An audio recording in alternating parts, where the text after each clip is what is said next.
Summer holidays வந்தாச்சு, நம்ம GT ஹாலிடேஸும் வந்தாச்சு. GT holidays, south India's #1 travel brand. பழைய நகையை கொடுத்து வைட் 11 மந்த்ஸ்ல அதே அடைக்கு புது நகையை எடுத்துக்கோங்க. எக்ஸ்ட்ராவா ₹1 தர வேண்டாம். Magic old gold exchange.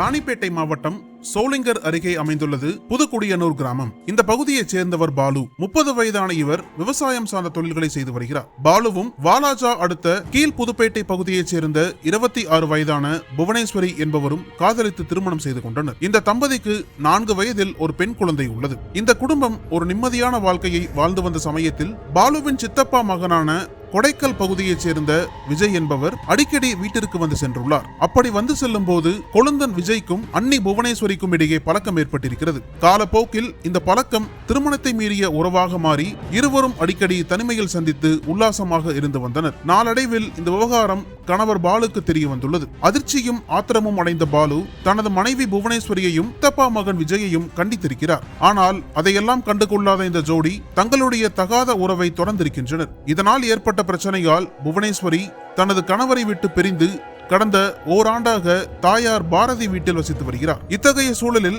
புவனேஸ்வரியின் உறவுக்கு அவரது பெற்றோரும் சம்மதம் தெரிவித்ததாக கூறப்படும் நிலையில் கடந்த 5 மாதங்களாக விஜயுடன் சேர்ந்து வாழ்ந்து வந்துள்ளார். தற்போது புவனேஸ்வரி கர்ப்பமாக இருப்பதால் இந்த விவகாரம் கணவர் பாலுவுக்கு தெரிய வந்துள்ளது. இதை அறிந்து கொலைவரியின் உச்சத்திற்கே சென்ற பாலு ஓர் கொடூர திட்டத்திற்கு தயாரானார். கடந்த 14ஆம் தேதி இரவு 9 மணி அளவில் மாமியார் பாரதி வீட்டிற்கு சென்ற பாலு மனைவியை கொலை செய்ய கத்தியுடன் துரத்தியுள்ளார். அந்த நேரத்தில் வீட்டிற்குள் இருந்த புவனேஸ்வரி இவரை கண்டதும் ஓடி ஒளிந்து கொண்டார். ஆத்திரத்தில் இருந்த பாலு தான் மறைத்து வைத்திருந்த கத்தியால் தனது மாமியார் பாரதியை கொடூரமாக வெட்டி கொலை செய்துவிட்டு அங்கிருந்து தப்பிச் சென்றார்.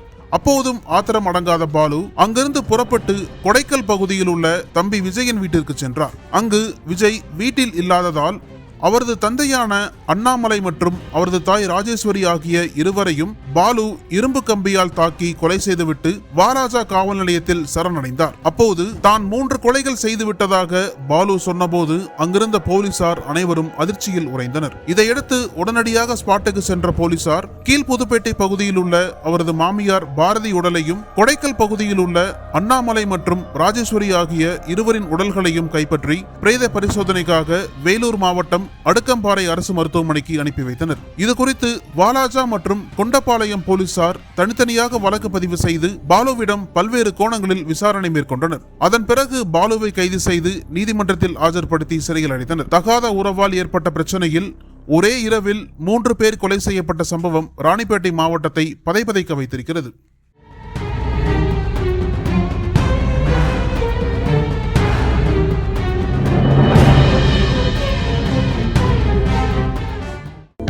அனல் பறக்கும் செய்திகளை அப்டேட் செய்து கொள்ள நக்கீரன் களத்தை இப்பவே சப்ஸ்கிரைப் பண்ணுங்க.